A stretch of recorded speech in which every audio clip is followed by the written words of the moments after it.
السلام علیکم ورحمۃ اللہ وبرکاتہ۔ حضرات کرام قدر، یہ 51واں سبق پیش خدمت ہے، سماعت فرمائیں۔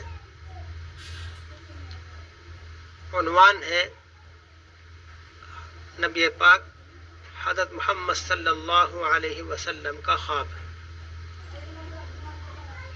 جناب رسول اللہ صلی اللہ علیہ وسلم کی عادت شریفہ تھی کہ فجر کی نماز پڑھ کر اپنے اصحاب کی طرف متوجہ ہو کر فرمایا کرتے تھے کہ تم میں سے رات کو کسی نے کوئی خواب تو نہیں دیکھا؟ اگر کوئی دیکھتا تھا تو فرماتے وہ صحابہ اپنا خواب بیان کر دیتے تھے۔ چنانچہ آپ صلی اللہ علیہ وسلم اس کی تعبیر ارشاد فرما دیا کرتے تھے۔ عادت کے موافق ایک روز سب سے پوچھا کہ کسی نے کوئی خواب دیکھا ہے؟ سب نے عرض کیا کہ کوئی نہیں دیکھا۔ آپ نے فرمایا کہ میں نے آج رات ایک خواب دیکھا ہے کہ دو شخص میرے پاس آئے اور میرا ہاتھ پکڑ کر مجھ کو ایک زمین مقدس یعنی مقدس زمین کی طرف لے چلے۔ دیکھتا کیا ہوں کہ ایک شخص بیٹھا ہوا ہے اور دوسرا کھڑا ہے اور اس کے ہاتھ میں لوہے کا زنبور ایسے چمٹے کو کہتے ہیں جس کے سرے مڑے ہوئے ہوتے ہیں، وہ زنبور اس کے ہاتھ میں ہے اور اس بیٹھے ہوئے شخص کے کلے کو اس سے چیر رہا ہے، یہاں تک کہ گدی تک جا پہنچتا ہے۔ پھر دوسرے کلے کے ساتھ بھی یہی معاملہ کر رہا ہے اور پھر وہ کلہ اس کا ٹھیک ہو جاتا ہے، پھر اس کے ساتھ ایسا ہی کرتا ہے۔ میں نے پوچھا یہ کیا بات ہے؟ وہ دونوں شخص بولے آگے چلو۔ ہم آگے چلے، یہاں تک کہ ایک ایسے شخص پر گزر ہوا جو لیٹا ہوا ہے اور اس کے سر پر ایک شخص ہاتھ میں بڑا بھاری پتھر لیے کھڑا ہے، اس سے اس کا سر بہت زور سے پھوڑتا ہے۔ جب وہ پتھر اس کے سر پر دے مارتا ہے، پتھر لڑک کر دور جا گرتا ہے۔ جب وہ اس کو اٹھانے کے لیے پتھر کو جاتا ہے تو واپس لوٹنے تک واپس نہیں آ پاتا کہ اس کا سر پھر اچھا خاصا ٹھیک ٹھاک ہو جاتا ہے جیسا پہلے تھا۔ وہ پھر اس کو اسی طرح پتھر مارتا ہے اور سر پھوڑ دیتا ہے۔ میں نے پوچھا یہ کیا ہے؟ وہ دونوں بولے آگے چلو۔ ہم آگے چلے، یہاں تک کہ ایک غار پر پہنچے جو تنور کی طرح سے غار تھا کہ نیچے سے کشادہ اور اوپر سے تنگ، اس میں آگ جل رہی ہے اور اس میں بہت سے ننگے مرد اور عورت بھرے ہوئے ہیں۔ جس وقت وہ آگ اوپر کو اٹھتی ہے اس کے ساتھ وہ سب کے سب اوپر کو اٹھ جاتے ہیں، یہاں تک کہ قریب نکلنے کے ہو جاتے ہیں۔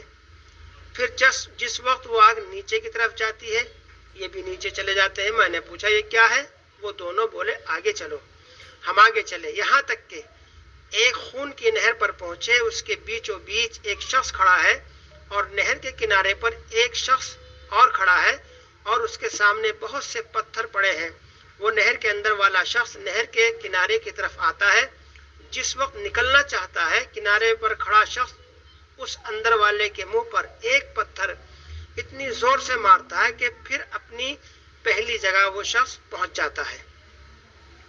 پھر جب کبھی وہ نکلنا چاہتا ہے اسی طرح پتھر مار کر اس کو ہٹا دیتا ہے۔ میں نے پوچھا یہ کیا ہے؟ وہ دونوں بولے آگے چلو۔ ہم آگے چلے، یہاں تک کہ ایک ہرے بھرے باغ میں پہنچے، اس میں ایک بڑا درخت ہے اور اس کے نیچے ایک بوڑھا شخص اور بہت سے بچے بیٹھے ہیں، اور درخت کے قریب ایک اور شخص بیٹھا ہوا ہے، اس کے سامنے آگ جل رہی ہے، وہ اس کو دھونک رہا ہے۔ پھر وہ دونوں مجھ کو چڑھا کر درخت کے اوپر لے گئے اور ایک گھر درخت کے بیچ میں نہایت عمدہ بن رہا تھا، اس میں لے گئے۔ میں نے ایسا گھر کبھی نہیں دیکھا تھا، اس میں مرد، بوڑھے، جوان، عورتیں اور بچے بہت سے تھے۔ پھر اس سے باہر لا کر اور اوپر لے گئے، وہاں ایک گھر پہلے گھر سے بھی عمدہ تھا، اس میں لے گئے، اس میں بوڑھے اور جوان تھے۔ میں نے ان دونوں شخصوں سے کہا جو میرے ساتھ تھے کہ تم نے مجھ کو ساری رات پھرایا، اب یہ تو بتاؤ کہ سب کیا ماجرا ہے اور یہ سب کیا بھید ہیں؟ انہوں نے کہا کہ وہ شخص جو تم نے دیکھا تھا شروع میں کہ اس کے کلے چیرے جاتے تھے، وہ شخص جھوٹا ہے، کہ جھوٹی باتیں کہا کرتا تھا، اور وہ باتیں تمام دنیا میں مشہور ہو جاتی تھی، اس کے ساتھ قیامت تک یوں ہی کرتے رہیں گے۔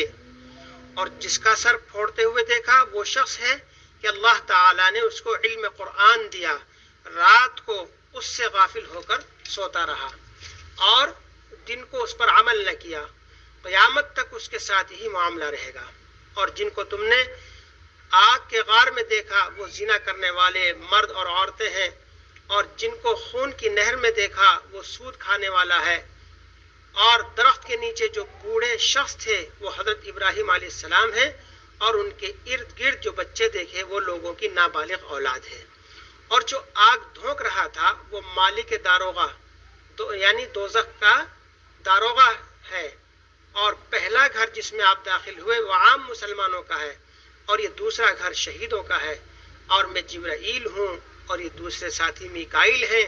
پھر بولے سر اوپر اٹھاؤ، میں نے سر اٹھایا تو میرے اوپر ایک سفید بادل نظر آیا، بولے کہ تمہارا گھر ہے، میں نے کہا مجھ کو چھوڑ دو، میں اپنے گھر میں داخل ہوں، بولے ابھی آپ کی عمر باقی ہے، پوری نہیں ہوئی، اگر پوری ہو جاتی تو ابھی لے جاتے۔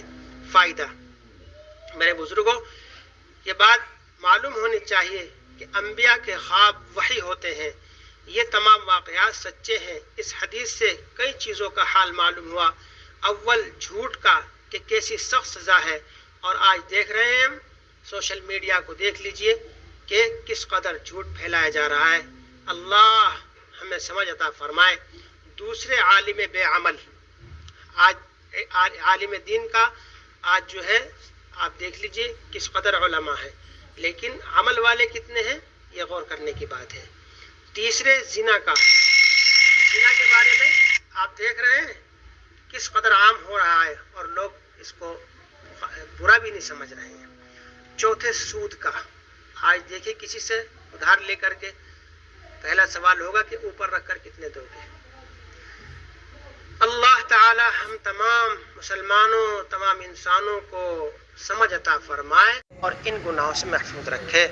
والسلام علیکم ورحمۃ اللہ وبرکاتہ۔